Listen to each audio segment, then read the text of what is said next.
I'm so thirsty. Good, drink your water. Yes. Starting to get that like chapstick crush. So like. Oh, God. Hey everybody, Rissa here with Culture Fuzz. Thank you so much for joining me back here on my channel. If it's your first time here, make sure you hit that bell notification and that subscribe button so you always get notified when I put up new content. On today's episode of Culture Fuzz Conversations, I have the absolute pleasure of sitting down with the beautiful and lovely Crystal Watson, the stylish activist who is also the founder of the nonprofit Noir Unicorn. Crystal is not only known for her stylish threads and her stunning looks, but also for her activism and her outreach towards her local community when talking about the needs of homeless women, as well as dating conversations in Los Angeles and Atlanta. Some of her events you might know as Dating in LA and Dating in Atlanta. We talk about all kinds of stuff. We talk about her charities, we talk about her nonprofit, we talk about monogamy, we talk about polygamy, we talk about social constructs of our society, and so much more. You guys definitely don't want to miss it, and make sure you stay tuned. Okay, there we go. Okay. I have a charity that's a part of it called A New Period, which is where we provide feminine care products for homeless women. We just expanded that to Atlanta. It's the organization is Los Angeles based, but it is it's actually we're expanding it to Atlanta. So we have Dating in LA. One of the group discussions that we have, we've been doing group discussions since 2014 to touch on issues that are taboo in the Black community. We've faced some backlash from some of the titles that we've had, but once they come, then they're like, oh, this is dope, this is amazing. Now they're our loyal supporters. But now we do dating in ATL, dating in Atlanta, and dating in LA. So we have dating in ATL coming up in October. So there's that. And then also I have The Stylish Activist, which is a blog. It's thestylishactivist.com. And then I also, where I'm writing about dating and just issues that everybody goes through. And I just kind of touch on my life as well. Just to let people know that, you know, we are a lot more similar to each other than we think. And so I try to be as relatable as possible and provide the best advice that I can for people to live their best lives. Living their best lives. Yes. So, you do quite a bit. That is a lot of stuff. That is a lot of very moving stuff, like very just stylish activist. That's what it is, stylish activist. I love that.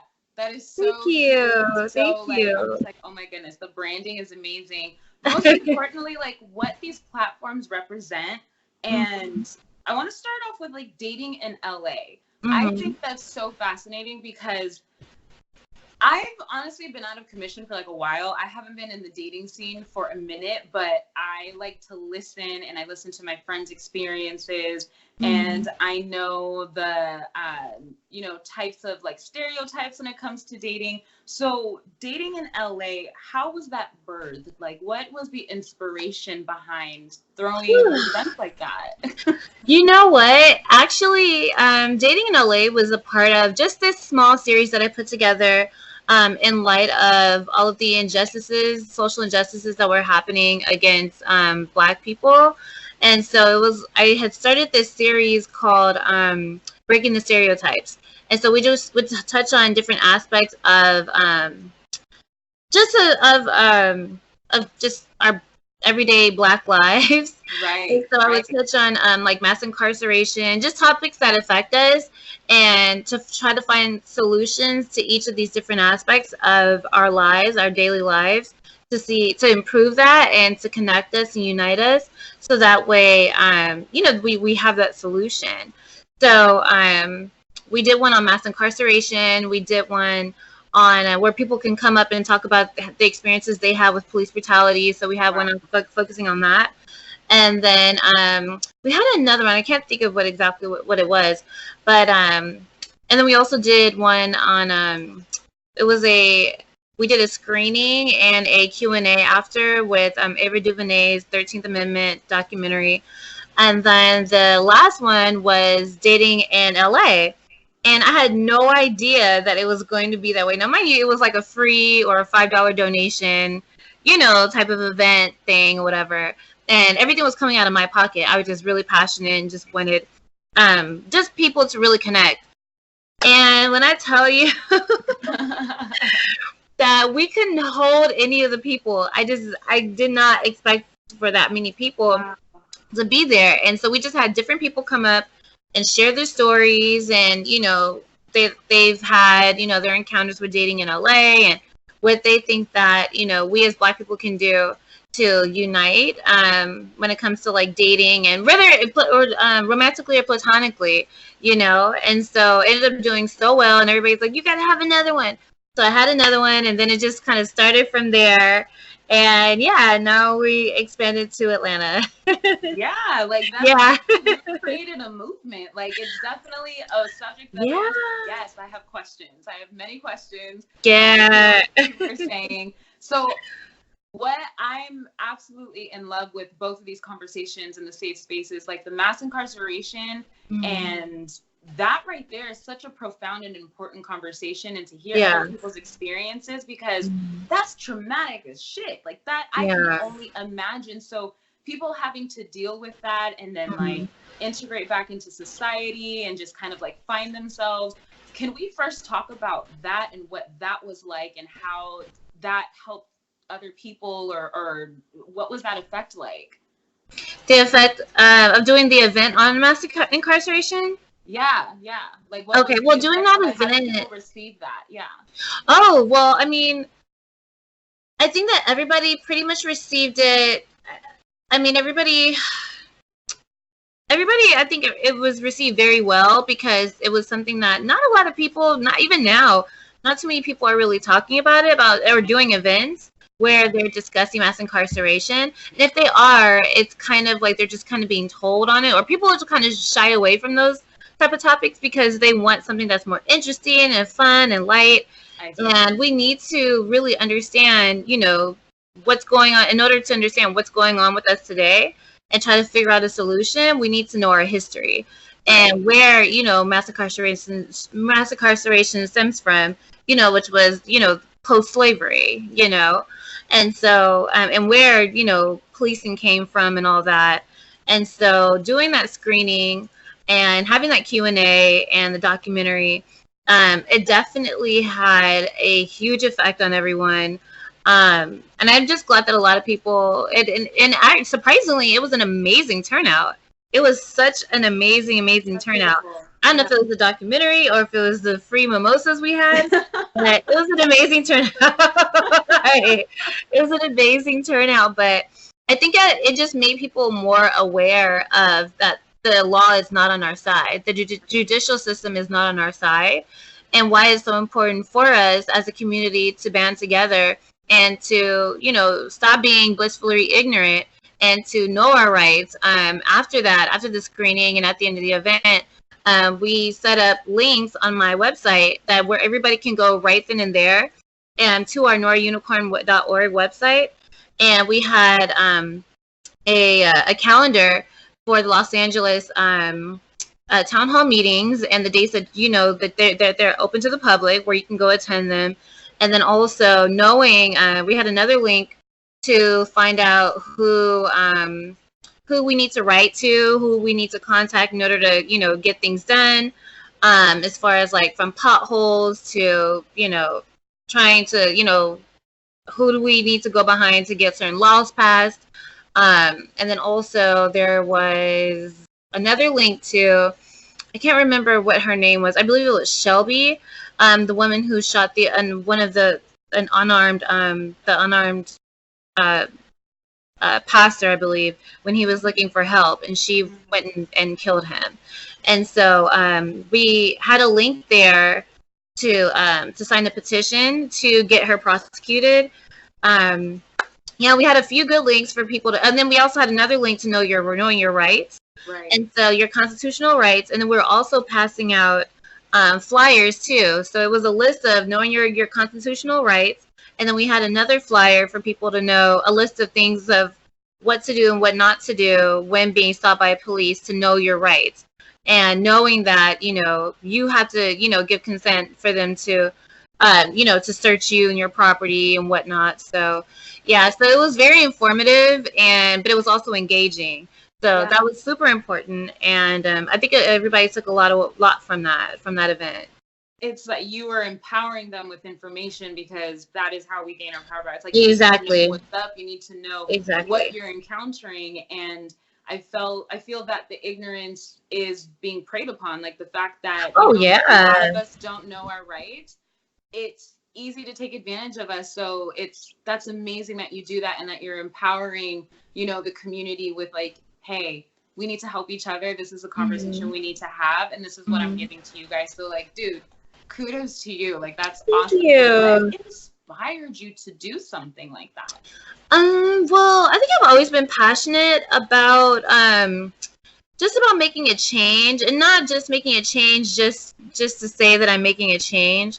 But because, you get so frustrated, I hate feeling helpless. And if there's a way that, especially being affected with my family, my brother and my stepfather, who have been just walking to go take out the trash, and then being, stopped and having 7 guns pointed at their head, because they fit the profile. This happened twice. So just things like that constantly occurring throughout my childhood.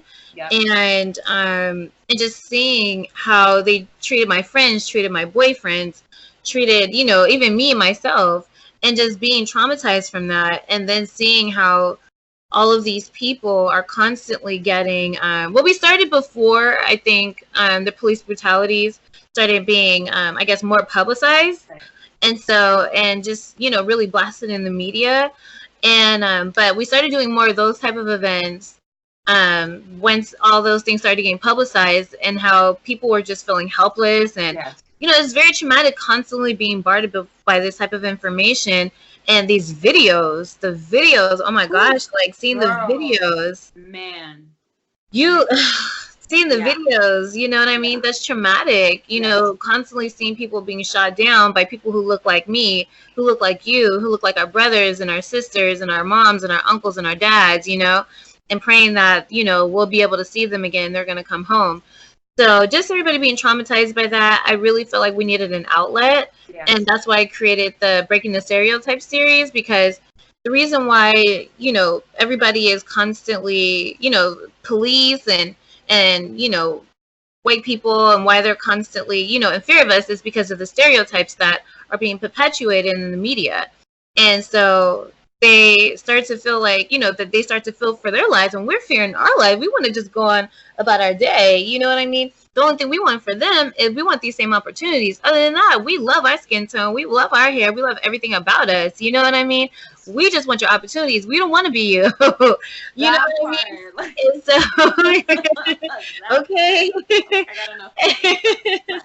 Yeah. And so just these stereotypes, that are being, that are against us, and people playing into that.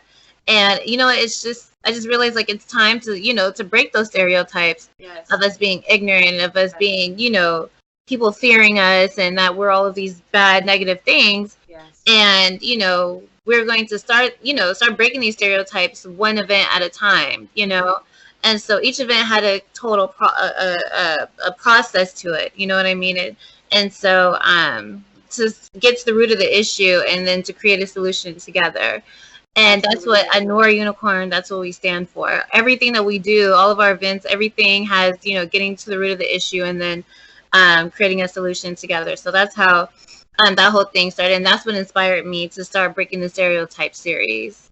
Wow, that's so powerful. And thank you so much for sharing that story. Like, stuff like that, it hits close to home for me as well. Like, I've never experienced it per se, but I have a lot of people in my family. I have Black men in my family, my boyfriend is Black. So seeing people that look like people that I'm related to, like, I constantly like know that it hits so close to home. So you providing that platform, thank you for creating that outlet. And anytime you hold something like that, please let me know. I definitely have viewers and followers who can benefit from that. And will benefit from having that conversation. So that's awesome. And finding a segue into the conversation about dating, like that's, so that one is a lot more fun and light. Like that one's like, okay, this can get like real, like, okay, psychology to this. So I was reading your, the article written about you in Voyage LA. And one thing, yes, girl, it's my homework. One thing that I noticed, and that actually like broke my heart, because I definitely could relate to that and was seeing the same issue as well. You were passionate about you're passionate about uplifting and uniting people of color. And it all started with a friend receiving a compliment from another woman of color, and how that's just not a common act. And I was like, it breaks my heart. Right. Like, oh my God, it is so real. It is so real.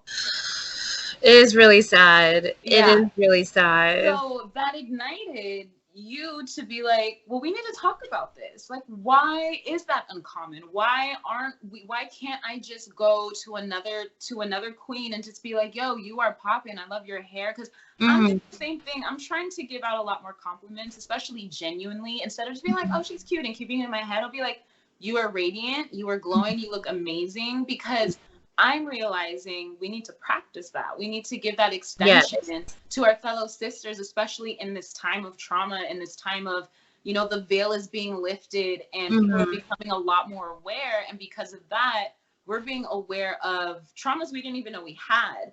So the fact that even myself, sometimes I don't even know how to take a compliment. I find it fascinating that it's like, why is it so difficult to just be genuine about it or take it as genuine? I know. I honestly think that because we're so used to being like pitted against each other. And so I think that we're so used to being each other's competition, and we feel like, if I give you a little something, then you're just going to take that, you're going to take extra from me. And I think that that's honestly the reason why, especially as people of color. So I think that that's why we have that issue. And then constantly, I guess, being conditioned to believe that as women of color, we're not enough, So I think that, we're like, well, I'm holding on to what I have, but for dear life, and I don't want to give you, any of that, So I think that from my experience and from my observations, that's pretty much what I've gathered. But honestly, like you, I have definitely make sure that I'm always giving compliments to women. Like, there's been times like, oh, I love, her outfit or whatever, but I don't want to, I don't want to tell her, because I don't, I'm not going to say anything. But then it's like, you know what? She could be feeling low or, whatever. Why not say that? Why not give that compliment? So now I'm just like, you know what? I'm going to say it, and sometimes women will be like, thanks. Like, oh my gosh, you're so beautiful. And they'll be like, thank you. And I'm like, okay, girl, I'm just saying, how I felt. And it is what it is. But she might feel a little awkward. She probably might not be used to hearing that from other women, or, or she might still be in that mindset of, of women competing, we got to compete against each other. But I'm sure that sparked something. So I definitely want to encourage women to compliment each other more. Because that's really what, especially as women of color, we're so dope. We're popping, you know what I mean? Yes. So I really think that we really need to really band together nice. And it really starts with genuine compliments like that. And from then, from there it can go, it'll blossom into something bigger. Do you think it kind of has something to do with a lack of self-love and a lack of recognition that's needed and that needs to be worked on? Oh yeah, definitely. I think that it's definitely lack of self-love, insecurity,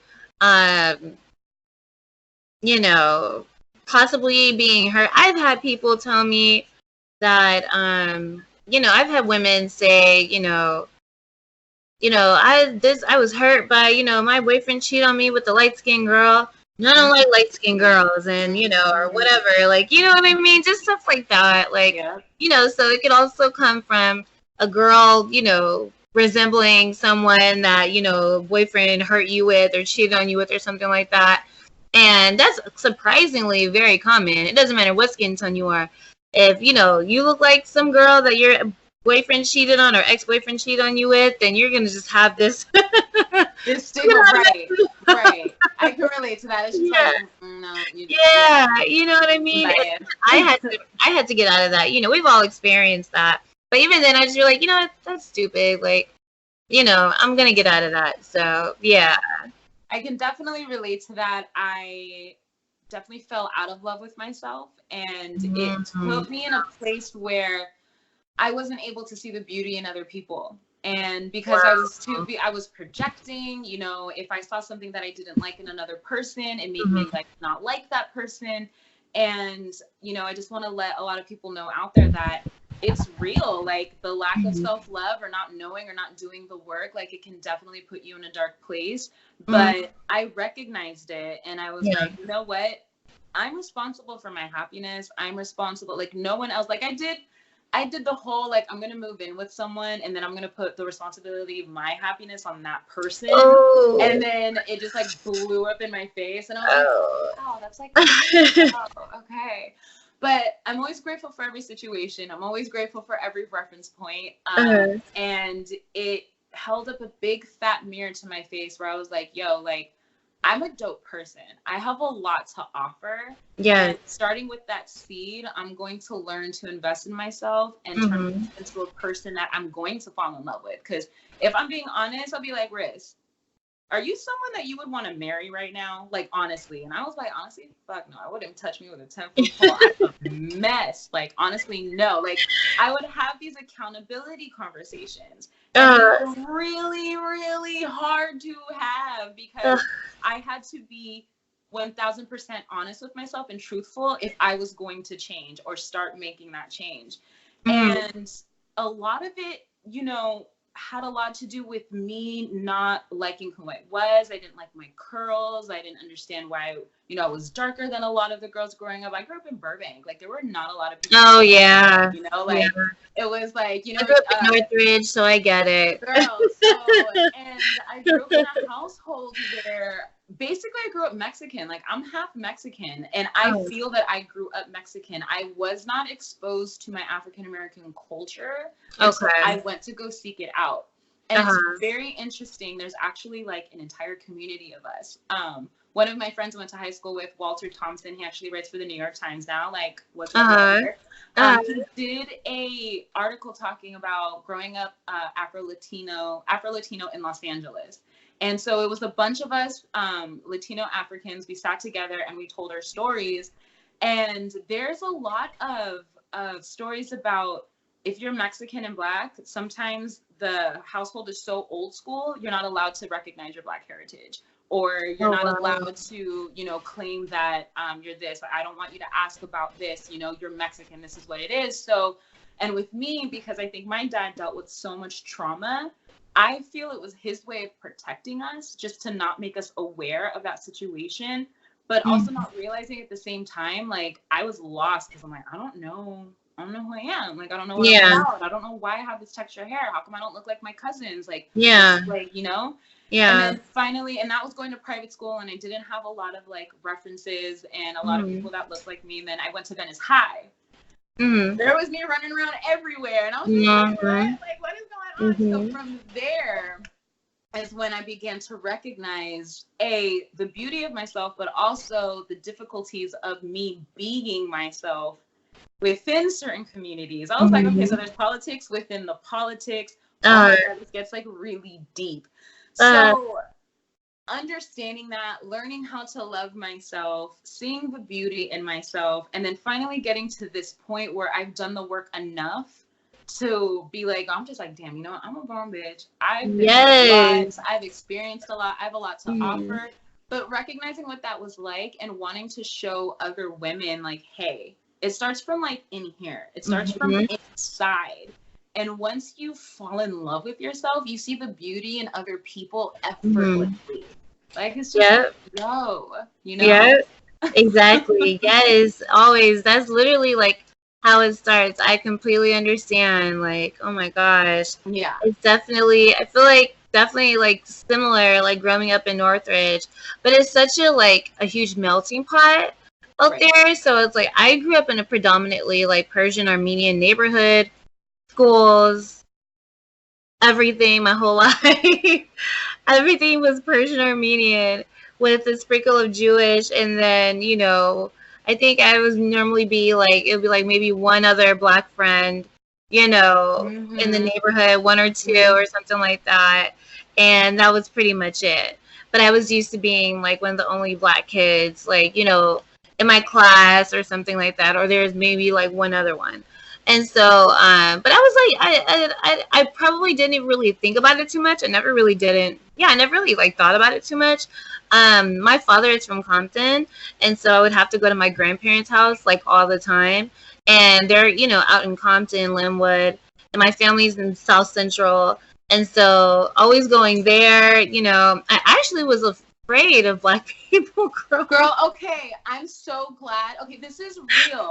Thank you so much for your vulnerability. So a lot of people are going to be like, hey, what the fuck? But I'm like, no, there's going to be another group of people that are going to be like, oh my God, I'm glad they said it out loud. Yeah. Me too. Yes, no, you're not alone, honey. I used to be like so scared, like, and it was just like, I was used to, black people in, in the Valley.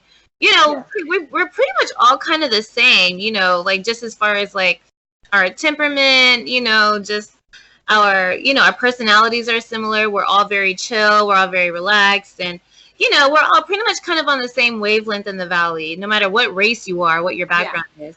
Yeah. But in LA, or the Boston kids, I just felt like they would be really aggressive.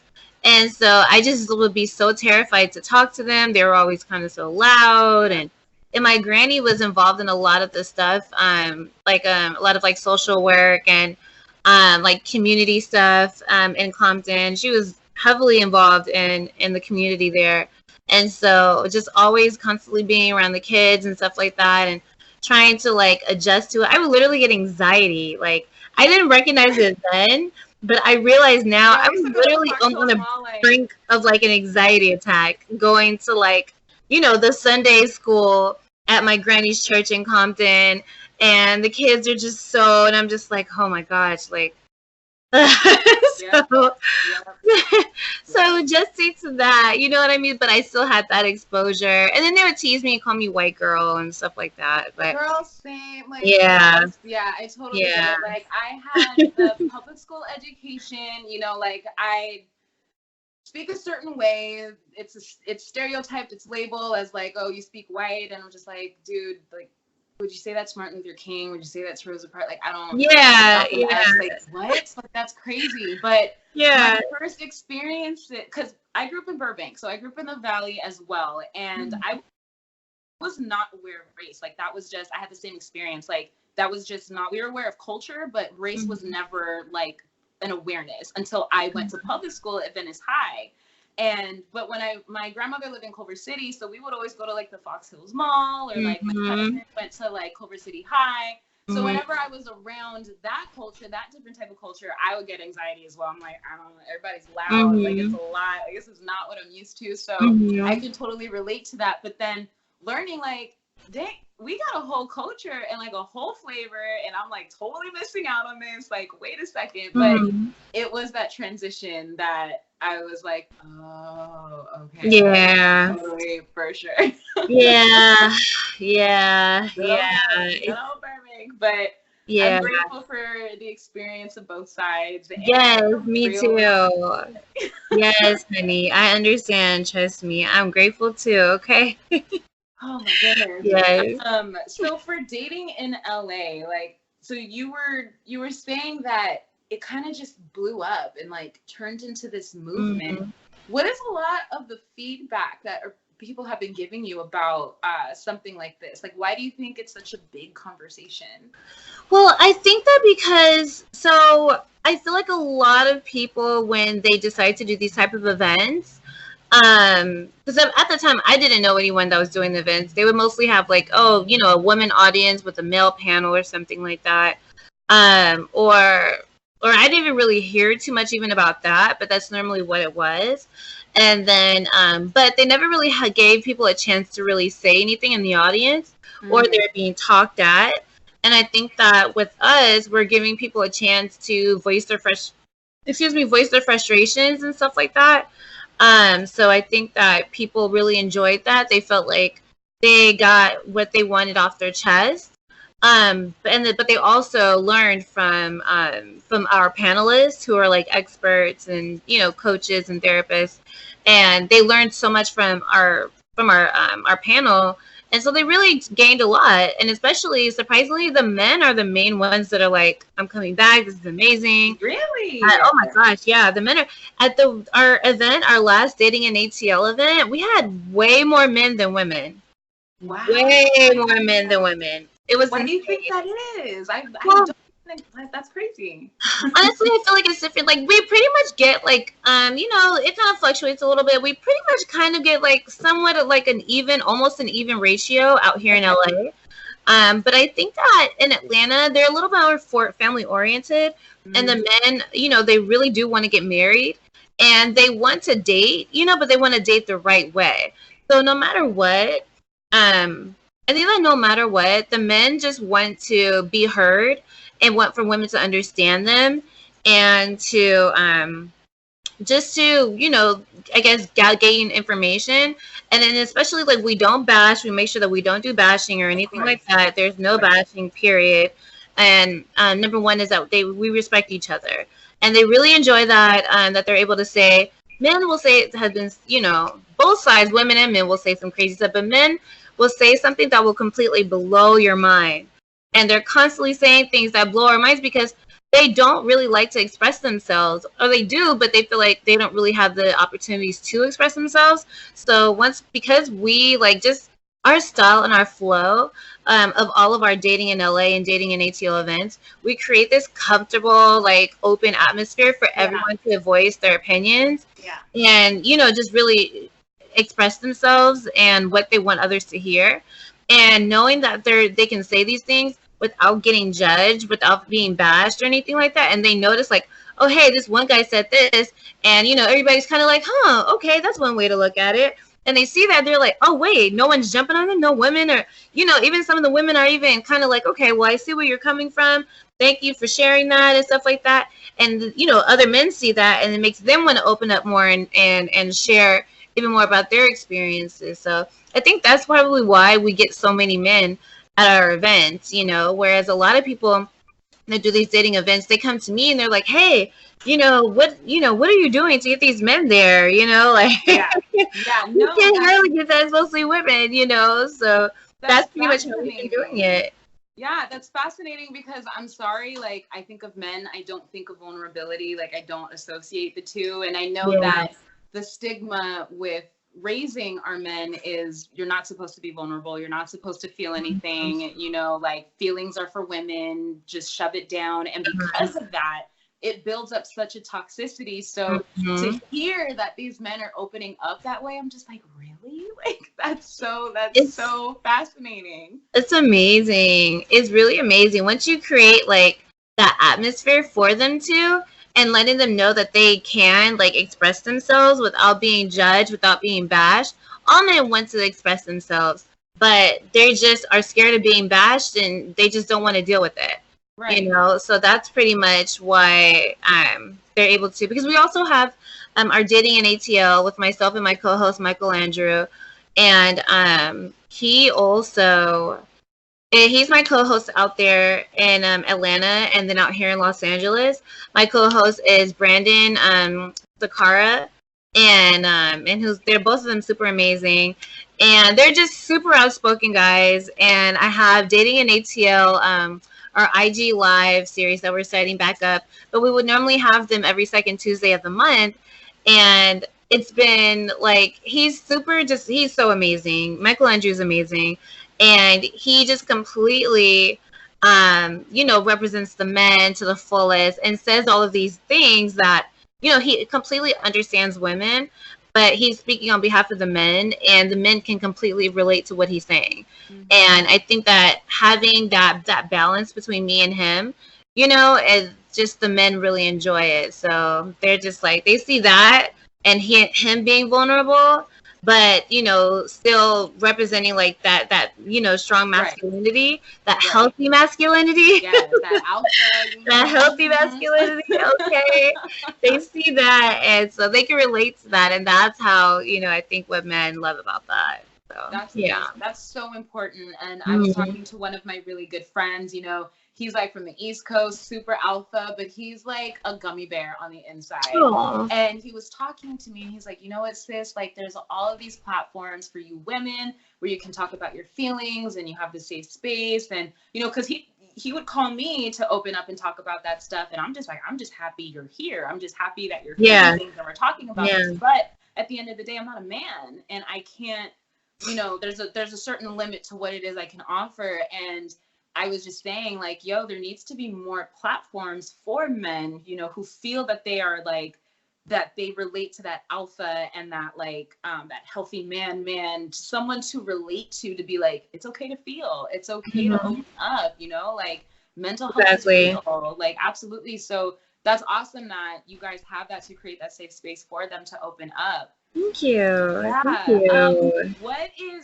So you're saying like a lot of the stuff that the men are saying is just like, oh my goodness, what is like the most common thing that you've heard? Or let's start off with like, what's the most common thing you've heard from men? From the events, or just like or I guess generally. Yeah, I guess generally. Because I talk a lot about dating like on my social media platforms. I get a lot of men that reach out to me to ask me about my advice on how to handle certain women, situations they're going through, and if they should proceed or not. I think I do have a lot of similar views to men. So I think that that's possibly why they feel like they can kind of open up to me, because I do believe that monogamy isn't natural. I do believe that surprisingly a lot of, I feel like more women should relate to that. But I think if they have some things they need, women have things that we need to work on as well. As far as like, and kind of unlearn. I think that monogamy is a learned behavior. I don't think that monogamy is natural. It's just learned, you know what I mean? You kind of have to train and teach yourself. But just these type of things that, and men, a lot of like understand that, and a lot of them do relate to that. And so they'll reach out to me, and because they understand that I relate to both sides. And so they'll ask for my opinions on certain things, how they should approach certain women, or, they're dating someone, how can this woman, is she using me for food, or does she actually like me? Or I get all kinds of questions from guys. But I think that as far as, I guess the most common thing that I get, like, I think the most common thing that I probably get from men is, I say as far as like statement or just something, I would say that men, for the most part, they don't like to hurt women's feelings. They don't like to hurt women's feelings, but they're afraid of, they're just afraid of looking like the bad guy. Now, it's not because they will care about the woman, but it's kind of more so because they don't want to look like the bad guy. So I get that a lot. In these situations, that's just pretty much what I've gathered and hear them say. And situations where they want to kind of break things off with a woman, but they don't know how to go about it, or, or things just aren't going right. And they kind of will just hang around or stay or kind of drag her along, string her along or something like that. And they know that they're doing these things, and the woman thinks that like everything is great, but they also sense that push-pull type of, thing.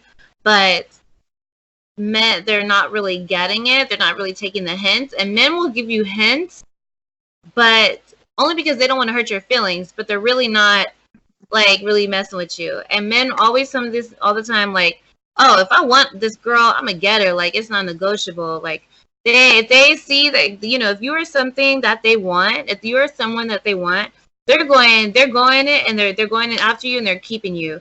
Period. Like, there is no, like, point blank period.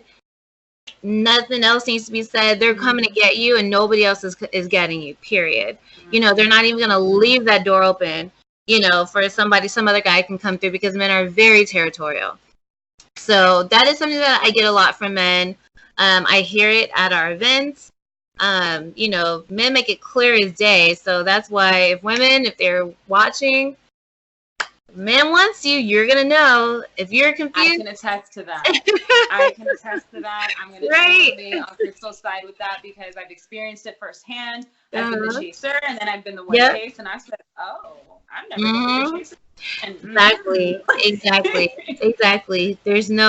They're not losing you. No, they're not going to let some guy, like, men already think it's hard to actually find the right woman. You know what I mean? And a lot of men are even content with just being, you know, single just being bachelors. But if they find someone that's going to, you know, that's so amazing that they're going to, you know, that they want to, like, pursue something serious, then they're going to go after you. It's just non-negotiable. So if you're confused, it's plain as day. Yeah, plain as day, honey. It is plain as day. Yeah, it's a hard truth. I know there's a lot of it, and there's women in my life where I'm just like, dude, it's pretty black and white in this department. It's black and white. So they'll make it known, that's for sure. Yeah. One thing that is interesting, I respect your viewpoints and admire your philosophies so much, and it's very rare that I hear women say that monogamy isn't natural. This is not the first time I've heard that. And I can understand why. And maybe that explains a lot of, like, my emotional toxicity and what I've seen and what I've grown up with, and attachment issues, codependency issues. So I am just curious to know your viewpoints and why you feel monogamy is not natural. I think that monogamy isn't natural because I think that honestly, it goes both ways with men and women. But I feel like we're just forced into, you know, into being these relationships. We're forced into believing that we need to be in these relationships, and that's why the divorce rate is, you know, I believe it's still 50%. Everybody's saying 50%, so I'm just gonna say 50%. But don't check the receipts, though. Don't check the receipts. Yeah. So I'm just gonna say it's 50%. But that's why it is the way it is, because people feel like they should be in these relationships. I'm gonna stop doing this because that's annoying. But I feel like people should be doing being in these relationships. They should be married by a certain age. They have to have a family, and then they end up being miserable and, you know, and trying to find a way out, and then they're cheating and all this stuff like that. Honey, I'm sure me and you both get a fair share of married men in our inboxes, you know, hitting on us at, you know, out and about at bars and stuff like that. I still just posted up something like, why are y'all so girl, I still, like, young, old, I'm always getting married men in my inbox, and I'm just like, nope, I don't do that, no. And so it's just, you know, and knowing that if they were to, you know, they either realize that this person wasn't the one that they feel like they're supposed to be with, or, you know, there's this illusion of, like, I guess, like, who the one is and stuff like that, and you know what I mean? And it's just ridiculous. I definitely think that it's just learned. I mean, it's just, you know, look at the information, look at, you know, people's behaviors. It's really not natural. But for some people, that's just what they want. And people that, you know, some people that do feel like they're monogamous, they're just codependent.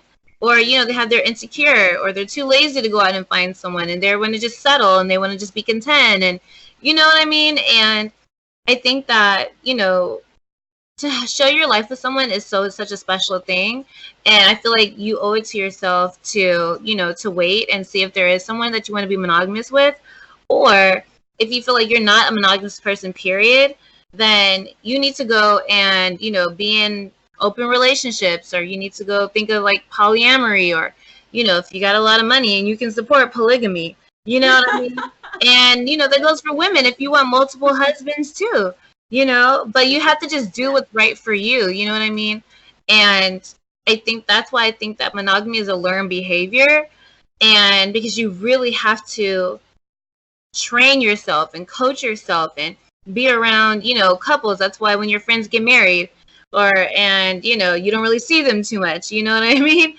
Just because they're always with their married friends because they have that circle, to keep them on the right track. So, and it's just easier, I know a lot of married men who don't really like their wives to go off with single friends. I was in a long-term relationship with a guy. He didn't really like me to be around the single women like that. He wanted me to be around my relationship friends, And so because it's just, they just feel more comfortable and they know that if you go with your single friends, they could possibly, you're going to see what they're doing. You might want that too, and you're possibly stray. And I'm always hearing about couples, their husbands go off or their wives actually go off on these like trips with their, girl trips with their friends and, go off cheating. I hear this. Their husbands don't know. Right. No, but I can. It's interesting. I'm so open to the concept because, like, I'm fascinated by psychology. I'm fascinated by human behavior. I study history. I always want to understand the origin of something. Where did we pick up this culture? Where did we pick up this way of thinking? And knowing how marriage originated, like it wasn't based off finding your soulmate. It was based off of buying some land and and merging families. Yeah, that's like really what it was. It was, and like uniting kingdoms and, so that they can be more powerful. Like it had nothing to do with love. It had nothing to do with soulmates. So I believe in monogamy. I definitely like, that's just something I get like really jealous. Like that is, but when I think about that and when I say it out loud and hearing what you're saying, it's like, I can totally understand and see why it's a learned behavior because it is a philosophy. It's, you hear about polygamy from our ancestors. You hear about how kings have multiple wives and concubines. Like this is like beyond us. And you have to look at the receipts. You have to understand, before you say like, nope, that's like, It's just like, okay, well, I'll ask questions yes. about it, because I do know that relationships don't necessarily always bring out the best in you. And there's a lot of communication and a lot of conversation and a lot of compromise. And you start to wonder, like, is it supposed to be this much work? Like, why doesn't it just flow? Why are my parents fighting all the time?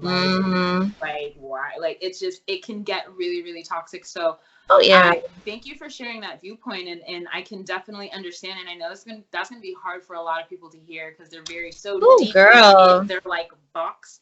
So it's like, oh yes, oh yeah, girl. We might have some fun conversations. Yes. But no, it's a very interesting viewpoint, and for it to come from a very strong-minded, like-minded woman as yourself, it holds a lot of value, and it's just like, I'll chew on it. I'll definitely chew on it. I'll read some books. What is and especially in this day and age with like the swipe culture and the Tinder, and people aren't getting married anymore. Like, it's just, marriage is being looked at like, for what? Like, what? Yeah. So, I agree. It makes sense, and it's like a natural transition. It's like people see that marriages don't work. People see how it's a trap. People see how people stray and how they cheat. So people are just like, why? Like, why get married? So you think about it. It's like, why is that the natural? Like, why is that everybody's natural way to go? So I can definitely okay. All right. Exactly. Yes, girl. Are you finding a lot of people kind of resonate with that viewpoint, or they're kind of being more open to it now, or what do you think the conversation around it is? Honestly, so we actually did an event on polyamory and open relationships versus monogamy in one of our dating in LA events. And we had an amazing panel. We had a panel of experts and a panel of experiencers. And we have these two gorgeous girls who I adore, and they're actually together, but they get into these polyamorous relationships with men. And so just like having them break that down, and I had them on there because I wanted people to understand that it's not just some, huge orgy or anything that's happening. Right. But these are real relationships, and these women are doing what works for them. You know what I mean? And they're standing and dating in their truth. Because that's what works for them. And whereas like also we had like a married couple, and they were on there, and for them monogamy worked for them. So it was perfect. It was absolutely amazing. It really worked out for them. They and then the people that were in the audience, they really like had a chance to understand that it was, like I said, wasn't a big orgy. And they really just, it totally opened up their minds. Yeah. And I feel like for men, I laugh because I'm like, that's how it's portrayed to us. Like, that's how like, it's shown to us. Like, everybody fucking. Like, that's exactly. Yeah, exactly. Right. Like, I was thinking, like, okay, what kind of unholy, whatever is going on here?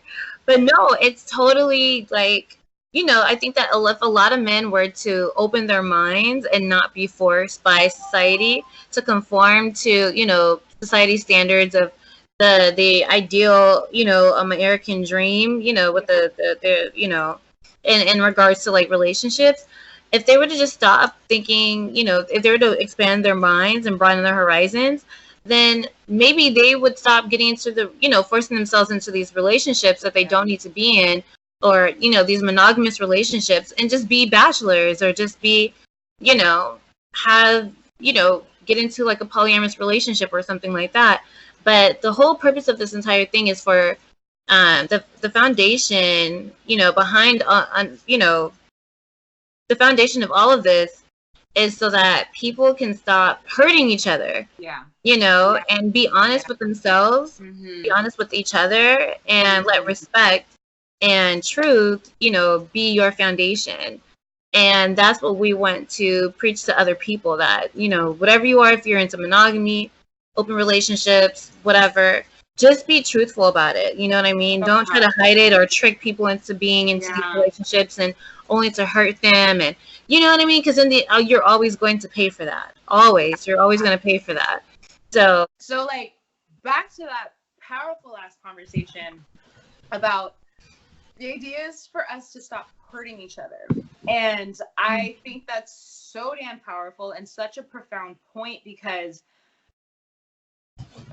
I feel like we don't, like, we know that we're hurting each other, but we don't know that we're hurting each other because we're still utilizing really outdated, archaic ways of thinking that like no longer serve us. Yes. So because of that, there is a feeling of being trapped inside of a cycle that is like, I don't agree with this, but this is what I'm supposed to do. I don't know what else I can do. And you're like, so apparently there's options. And we brought people here today to tell you what those options are. And that's where polyamory comes in, and I don't know what else is out there, but having the option of, and I'm sure other things will like, come to the surface, but the idea of saying like you have the option of loving more than one person at the same time and everyone can be unified, like, to me right now, I'm like, I don't even know how, like, I'm sure maybe, I don't know, but I'm like, I don't even know how to conceptualize that. But I know there's people out there who is just like, I have so much love to give, like it's past one person, So like, that's very interesting when you said we just want people to stop hurting each other. Like, mad powerful. So with that being said, do you find that men are exploring that more, or they're just like, yeah, I'm gonna go try that, or like, have they come back to you and been like, I tried it, I loved it, or like, how knowing that that's an option, do you find people are just like, yeah, I'll explore it, I'll figure it out? Yeah, I mean, I definitely have some guys that say that they will be more open to it. But for the most part, I hear a lot of people that are like, wow, that's really something to think about. Like, I mostly hear from people, men and women, saying that that's something that to think about. But for the most part, they believe that they're just, monogamous people. Yeah. But I do get like a handful of guys that are like, oh, wow, that's one way to think about it. I'm definitely going to look into that and see how I feel about that. Because it is definitely hard to get out of something that you've been conditioned, to believe your entire life. Yep. So but I know a few guys that have been in polyamorous relationships, but I think that for them, yeah, like, I mean, I think that they said that they would be open into doing that again. But I think it's sometimes it's just too different for them. But I feel like eventually, as a society, will eventually evolve into that, which will be great, because then, like I said, people will really understand themselves more. And surprisingly, like, men don't really like take the time to do like self-assessments or growth or anything like that, like women do. That's like pretty much our culture now, is healing, evolving, growing, and maturing, and all that stuff like that. And just getting, being in touch with ourselves and being connected to ourselves. Yep. and God and everything. And you'll get a sprinkle of guys that are into that, and it's steadily growing, which is great. But a lot of men really don't know themselves like that, and they haven't really taken the time to really connect with themselves, in a way that they should be, that they should be doing. So I think that it's going to definitely take for them to shed some more layers to finally get to that point where it's kind of like, you know what, I've been cheating on these girls. It could either be an ego thing, or it could be, they'll finally understand that they're just meant to not be in a monogamous relationship, and being in an open relationship will be better for them. A lot of guys want to have their cake and eat it too, and, not realizing that they weren't meant to, they weren't meant to be in these monogamous relationships. And that's real. And to not even know that that's an option, or that's like a way of life, because it's so just like frowned upon, or just like a taboo or whatever. But it's what we're doing, or what we've been doing up until this point has not been working. A lot of people get hurt, and a lot of, there's that saying of like, the right person will bring the good out of you, and like being with the wrong person will bring the bad out of you. And I'm like, I don't know, I see a lot of bad. Like, I see a lot of like. Honestly, I feel like that is true as well. I think that statement is true too. I do think that the right person will bring the good out of you. I've been in relationships with guys where I know that I'm like, oh my gosh, like, I say like, oh, I don't really want kids, and I kind of really don't want kids. But I have been in relationships with guys that are just so right. And I'm just like, oh, I want 10 of your kids. Like, I want to have it naturally. You know what I mean? And then I'm in a relationship with the guys where I'm just like, I would never have children with you. I don't want kids. Not at all. And not even thinking that, something's wrong or anything like that. But I just, I'm just like, oh, no, I don't want kids. I want a surrogate. But, when I'm in the right relationships, it makes me, brings out my nurturing side. And so I think it's the same with men too. And not to even put it all on men, because women cheat too. Women probably cheat more than men, but we're just really sneaky because they don't expect us to. Yes, girl. Like, I know some wives, honey. I know. Like, I delete my text messages. You never know, because women are, men are taught to, are conditioned to believe that women are just going to these faithful beings, cannot do no wrong. Women are always screaming about loyalty. Those be the main ones cheating. And so the main ones cheating. You know what I mean? I've seen some crazy stuff and just act like I didn't see nothing and just keep it going. But same goes for women too. A lot of women just don't need to be in these relationships, but people just mostly get into relationships because they're scared. They're usually just scared. The right relationship, you won't need to be scared. Things will just happen, naturally. But for the most part, people are just scared of being alone, and so they just jump into situations just so, into anything that they can tolerate, or that's okay, or just good, good for the time being. And, and they'll just rock with that for a while. So, yeah. And that's another reflection of like self-love too. Like, it's yes, who you have around you, the way that you cultivate your world is a direct reflection of how you feel about yourself. And if you feel that you ain't shit, you're going to be in a relationship that isn't shit. And it's going to be super toxic, and it's going to get worse. So yeah, that's super real. I can attest to that. But then there's that, like, I think it's super toxic of you know, like the old timers, like the old school saying of like, back in my day when I got married, you stayed married. There was like no such thing as divorce. And I'm like, I don't know if we should be telling people that. Yes, right. No, you're so right, Rissa. Seriously. You're so right. Because if you think about it, like, I've told a few people, I'm like, you know, do you really think that if our grandmothers had the option to have the resources that we have now, do you think they would still be with your grandfather? Yes. Probably not. Right. There's plenty of friends I've had where their grandfathers had children outside of, you know, their marriage, and the grandmother would even take care of those outside children. You know, I know so many people like that, situations that were like that. Yeah. You know, and it's crazy, but they were taught, like, you know, the women didn't really have nearly as many resources, especially if you're a woman of color, you know, where you are reduced to only doing, you know, labor and, you know, housework and, you know, stuff like that. And you really didn't have too much of a choice. You know, if you were to go, they were too scared to go out on their own.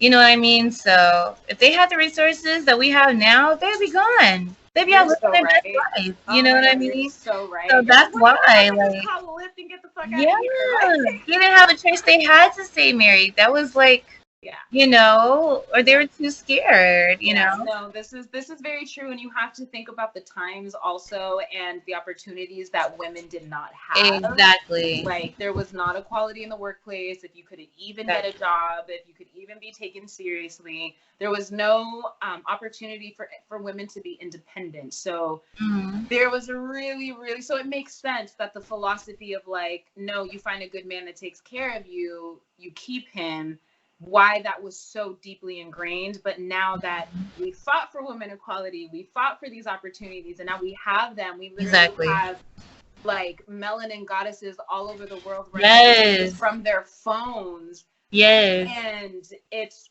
like, yeah, it only makes sense that the philosophy is going to transition and it's going to change and people are going to ask different questions. So, and the fact that that saying is still being thrown around, like it's still very much alive. Have to pose the question, well, like, why? Like, why did you feel that you couldn't leave? I can leave though. Like, that's the difference. So yeah, no, yeah, that's real. That it's a lot of our archaic ways of thinking that are not lining up with current culture. Yes, exactly. Yeah. Absolutely. Girl, dating. But no, that's some stuff to chew on, like, for sure. Like, I definitely feel that there's a transition happening. You know, I've been living with my boyfriend for 2 years, and that's definitely, you know, like, blessings. Yes. If you want to learn about yourself very quickly, live with someone. Like, girl, of the opposite sex, and like, oh man, that is like, hold that mirror, mirror, honey. All the dirty, foggy mirrors, but. You know, blessed to be with someone who is also doing the work, and we hold each other accountable. You know, so it's good. It's good. But it's definitely something to chew on. I like the psychology and understanding the behavior behind these concepts, because I'm like, at the end of the day, we have free will. Like, who's to say we have to stay in these boxes that literally do not fit with the times, like, at all. So I feel like we're right smack in the transition, and it's getting weird, but the conversations are getting interesting and people are being more open, and it's really cool to watch. It's really cool to watch. So I can't wait to see what other conversations your events, you know, end up cultivating. Like, it's going to be really fascinating. And I read that you've curated over like 20 group discussions, or 21 now, or so we had what curated, like, it's probably been more than that, actually. True. Yeah, because this was at the time. It's probably been more than that. I think probably it's been a lot. That is amazing. That is a long way. Yeah, that's, girl, and you it's only the tip of the iceberg. I know. Yes. Another thing I wanted to talk about before we went ahead and called it a conversation, your nonprofit, which is Noir Unicorn, is a nonprofit. And you hold charity events as well that are curated toward feminine care products. Yes. Okay. So what I love about that is that people really do not understand the necessity for homeless women, like for their sanitation needs, for like how that is so fucking real, like so real. And what inspired you to do that part of Noir Unicorn? I'm trying to think how I think it just came to me. I think that I was, you know what happened was I was volunteering. I'm trying to think. I can't remember if I started volunteering before or after. You know, actually that's where it came from. I'm sorry. So I was volunteering for the women's the downtown women's shelter in downtown LA. And I had been volunteering for them for a while, and I just noticed that a lot of the need for, you know, feminine care products and stuff like that, for showers and stuff, and, you know, I would be the one to like sign them up or provide them with what they needed. And I just realized that this became it was a huge need. And I think prior to that I saw like an article on it, and I was like, wow, like that's just one of the things that that was missing. And then I decided to start that charity, the Feminine Care Product Drive. And then I saw a video on about these women, and they were talking about how they really needed, like, what they used to like, they use rags, and, you know, sometimes dirty rags, and they use napkins and, you know, tissue and stuff like that. And you know, being a woman is a woman, you know what I mean? And so we all like to smell good. We all like to feel clean. We all like to feel safe and comfortable. And we don't want to, you know, especially women being on the streets, you know, that's already hard enough. But, you know, compared to men, when women being on the streets is already enough. But to have that extra, you know, hardship, that extra just oh my gosh. It's not a fun time. Yeah. It's not a fun time. It's like, that's one of the, it's like being a woman is beautiful. It's awesome. But like, this fucking sucks. I'm uncomfortable. So I can only imagine, like, if I forget a sanitary napkin or if I don't have something, I'm struggling. So I can only imagine what it's like to be in that position and to be that helpless, because I'm like, I'm not even in that position, and I'm over here like, what am I going to do? Like, exactly. To have that extra layer of worry, like, it's just I can't even imagine what it must feel like to be on the streets, plus have to worry about that. I get anxiety, you know, if I don't, you know, if I leave my, you know, feminine care products in my car or something like that, you know what I mean? And I'm just like, I'm super anxious. Yeah. But to imagine that you don't even have access to that, you know what I mean? And you sometimes even have to choose between food or feminine care products, you know, and it's just so sad. It's terrible, you know, and it's just like, so that's why I decided to start the Feminine Care Product Drive. And, you know, we've been fortunate to be able to bless, I believe it was about, in total, probably about over 2,000 of our homeless sisters. Wow. And it's been such a blessing. Each time we normally will give out about we normally reach about like 400 to 500, about like 400, 500. And then sometimes we'll go to, if you go down like Skid Row, there's also different like churches and organizations that are on different streets on San Pedro, and giving out, you know, food and whatnot, and you know, organic foods and soups and stuff like that. And so sometimes we'll leave some with them, you know, in case we do miss any of the women. We'll leave some for them there at the different tables and stuff like that with different organizations. But yeah, so we definitely been fortunate enough to do that. We are going to have another one, our first one in Atlanta. It's going to be in October. So we're definitely going to be doing that. I'm super, super excited because we haven't had a feminine care product drive in a long time.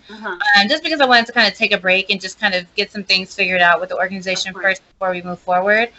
But we definitely are going to do one in October in Atlanta. And so I'm just really like passionate about that. And then just seeing like the statistics with, the people of color, that they make up the majority of homeless women.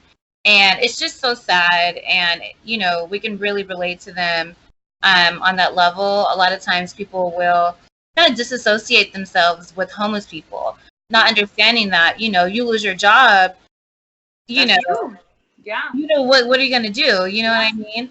And a lot of these women, they have been homemakers, and, their husband died, and they didn't make enough money to, pay the bills, so they're on the streets, or, or the majority of them are actually hiding from their abusive husbands and boyfriends. Wow. So at the shelter, if someone calls for them, I believe that you can't tell them where they're at, but you can leave a message.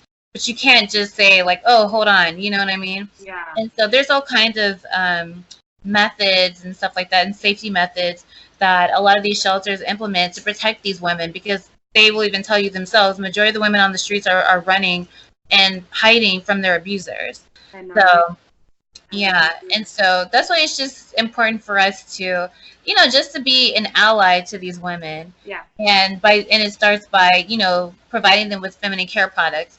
And then if this not their time, we'll give them extra. If we have extras, you know what I mean, we'll definitely try to do as much as we can. And the women are definitely grateful for it. You know what I mean? Even if there are women on the streets, a lot of women on the streets too don't get their periods, but we still have condoms. We put in, little razors and, shaving cream, body wash, lotions, body sprays, shampoos, and conditioners and stuff like that. Every time I usually travel around for work. So whenever I go to a hotel, I'm always taking all of all of the hotel goodies and shampoos and shower gels and stuff like that, and adding them to the bags for the women. So, or even if you don't have to be a part of an organization, but I definitely want to encourage everybody to collect these things when you go to hotels, and save them, put them in little bags. Yeah, I was gonna say, to homeless women when you see them. Collectively, wow, there's I even had women on the street. Yeah, I've even had women on the street, that have asked me for money. And if I wasn't able to give that to them, I was like, well, I got pens and tampons. They're like, oh my God, that's exactly what I need. Wow. That's what I need the money for. Wow. And so I'll give them as much as I can, and, what I have that I can provide them with, That's amazing. That's amazing. You have such a big heart, and thank you so much, seriously, for your work and for having the conversation about it and bringing the awareness, because I think people forget that. We forget how to empathize. We forget how to be sympathetic. We forget how to put ourselves in the other person's shoes and realize, hey, we are all one. We are all children of God. That's your sister. That's your brother. What if that really was your mother? What if that was you? How would you want to be treated? And there's times where I catch myself, I am a creature of the culture, and unfortunately a lot of the philosophies are ingrained, but I have to catch myself and be like, Rissa, that could be you. I know there's times, I'm not comfortable giving money to the homeless just because it's I don't know. But if they're hungry, if there's something else I can offer, I'm there, I do it, and I'll never forget the moment that it really impacted me, where I'm just fuck, it's oh my God, I have no idea what that's like. I was walking out of 7-Eleven, I had my sandwich, my chips, and my drink, and there was this guy, he was opening the door. You see those homeless people, they do little odds and ends here to get some change.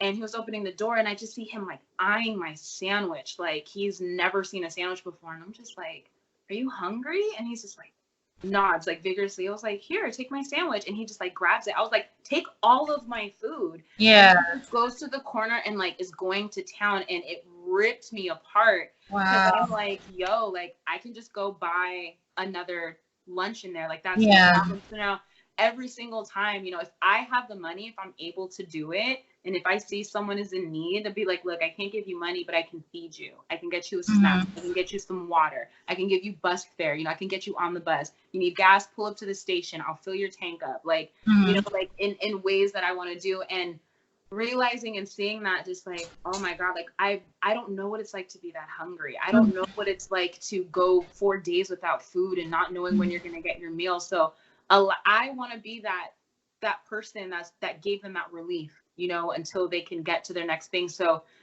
the work that you do, the type of stuff that you do is super powerful. I have another friend, she lives in Victorville. She has another charity. Maybe there's a way that, you know, we can collaborate, or you guys can collaborate, or, you know, if I find a way to make it bigger and definitely give me your information, we can get people to donate. You know, I'm sure there's people out there that have like toiletries that are just sitting there, they're not doing anything. That would be amazing. Send them to Noir Unicorn. Yes, you know, they yes, have a please. home there. Yes. Let's do it. Yeah, I want to help. Let me know when the next drive is. I don't care if it's in Atlanta. I want to help spread the word, have the conversation. That's super important. Super important. We forget homeless people are human. They want to feel human. You know. Yeah. Yeah. Sorry. Absolutely. Absolutely. Well, I mean, girl. Thank you. Mountains, and I love watching you do what you do. Your evolution, where you're at. Thank you. You're starting, the safe places you're providing, especially for people of color, especially in this time, in this day and age when we need to be united the fucking most. It's important to have these outlets, you know, and that's why I'm doing Culture Fuzz. It started off as one thing, but then I'm realizing it's kind of turning into another thing. I'm just gonna go with the flow, but it's important for me to provide that safe space too, and that's why I wanted you on here. And thank you for your vulnerability. Thank you for your openness. Thank you, girl, just for being you. And I know all your organizations and all you're gonna do, it's gonna be global. You know, like I know you're gonna do big. Yeah. Thank you. Oh my God. So where can everyone find you? What's your social media? All that fun stuff. Oh man, you can. Everyone can follow me on my Instagram pages. My writer one, the one that I have all my dating stuff on, is The Stylish Activist, all one word. Exactly how it sounds. So it's The Stylish Activist at well, yeah, I don't know why I was going to give my email. But yeah, it's The Stylish Activist on Instagram. It's also Noir Unicorn. It's N as a neighbor, OIR, and then Unicorn, UNICORN. They can follow us there. That's the charity page where we have our events and stuff like that. So yeah, The Stylish Activist, Noir Unicorn on Instagram. They can go on our blog at thestylishactivist.com. We are still working on our website, Noir Unicorn's website. So we're pretty much just kind of doing everything, answering messages, and our main primary method of like contact is through the Stylish Activist and Noir Unicorn Instagram pages. You can also go on Facebook. We're also on there as well. But if you want to get in contact with us, the Stylish Activist and Noir Unicorn is great. And then if you want to donate, we have a GoFundMe. It's gofundme.com/Noir Unicorn. It's Noir Unicorn on a mission. I'll have it in the description. Everything will be available. I got you. Don't trip. Thank you. Thank you. And thank you so much for creating this platform. This is amazing, Rissa. I'm so proud of you, and I love what you're doing. Like, this is amazing, and I know this is only the beginning for you. So I'm super excited for you. It's fabulous. I love it. I appreciate that, especially coming from you, because I'm sure, as you know, this shit can be scary sometimes. You don't know. Oh, honey, I know. I'm already knowing, girl. I'm already knowing. Tribe for life, though. You already know you have a bridge here, and thank you. So please let me know when everything is happening. I'm going to share it with my followers, share it with, I will. The family. And yeah, girl, like, thank you. All right.